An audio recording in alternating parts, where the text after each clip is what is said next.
Today I decided to share some thoughts about the hot question in the title, whether C++ is or isn't suitable choice for a beginner. I have myself started programming in Pascal more than 20 years ago, but I switched to C++ almost immediately, and I remember learning it.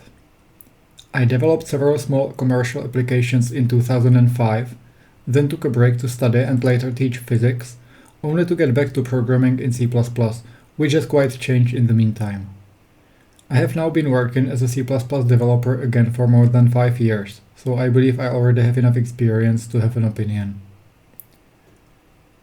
C++ is a programming language widely used in desktop, mobile, and embedded development, and even backends of many famous websites are written in C++. A lot of projects depend on it, so it is unlikely to go away anytime soon. It is definitely not dead, as some people keep claiming. C++ is statically typed, and while it allows you to do low-level things, it doesn't force you to do so. In my opinion, this is very convenient if you want to learn how computers work. The language is relatively similar to other popular languages, so if the need arises to start using something else, the transition shouldn't be too difficult. Everything sounds good so far. However, C++ is quite complex, which may make it difficult to learn, especially when you do it the wrong way. I will soon explain what I mean. So what makes C++ difficult to learn and how to avoid it? First, C++ is a multi-paradigm language, which basically means that there are several different styles of programming possible. This makes it difficult to learn for people who don't yet understand the paradigms and try to mix them together inappropriately.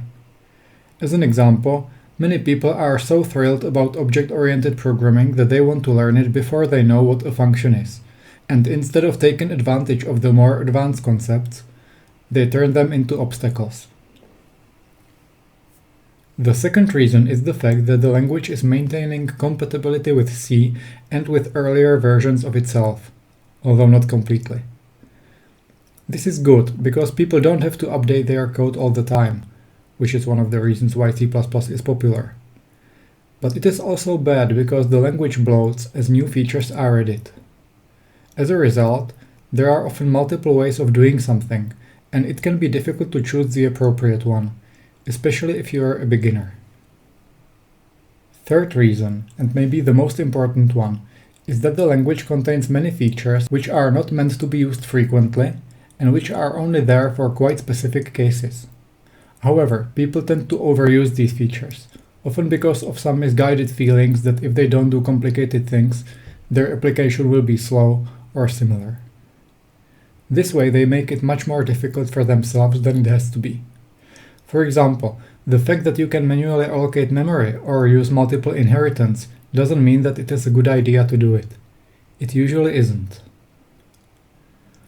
All these problems are made worse by some programming courses, which either claim to be about C++, but in reality they basically teach some mix of C and C++, or they try to teach all features of C++ too fast, without trying to differentiate what the poor student will need at the start.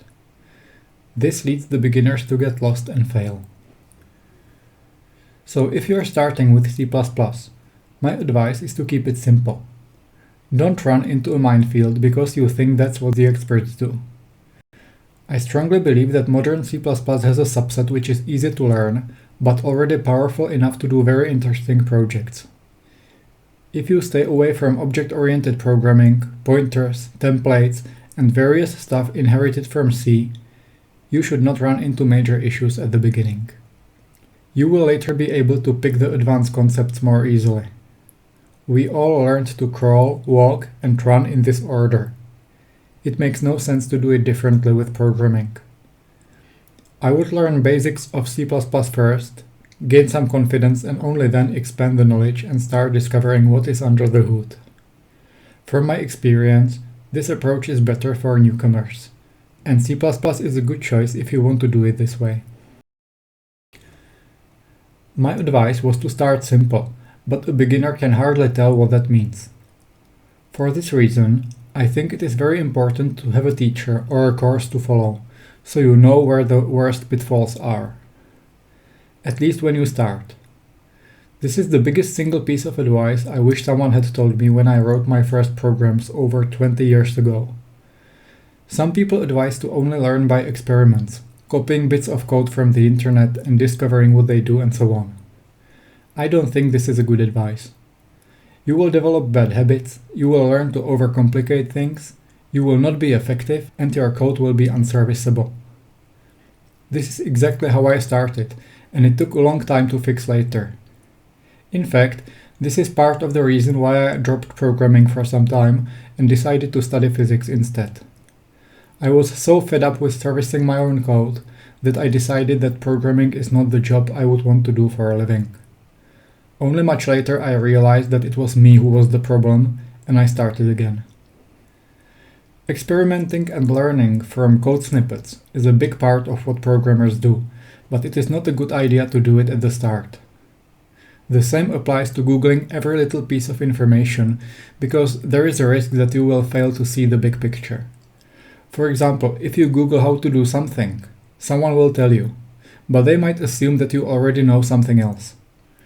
Not to mention that maybe there is a better way of doing what you are actually trying to achieve. Of course you should practice. You should practice a lot. But you shouldn't practice things that you know absolutely nothing about. If you think that just writing code is the way to go, read the following sentences and then tell me why programming is so fundamentally different. My point is that even if something requires a lot of practice to do right, there are things that you just don't want to rediscover.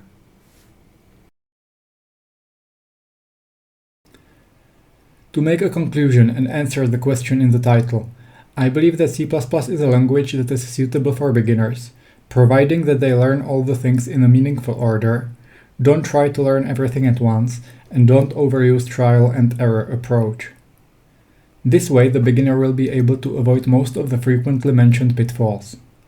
The language has its downsides like everything, but it is not necessarily as bad as you can read on the internet, often from people who failed to learn it themselves.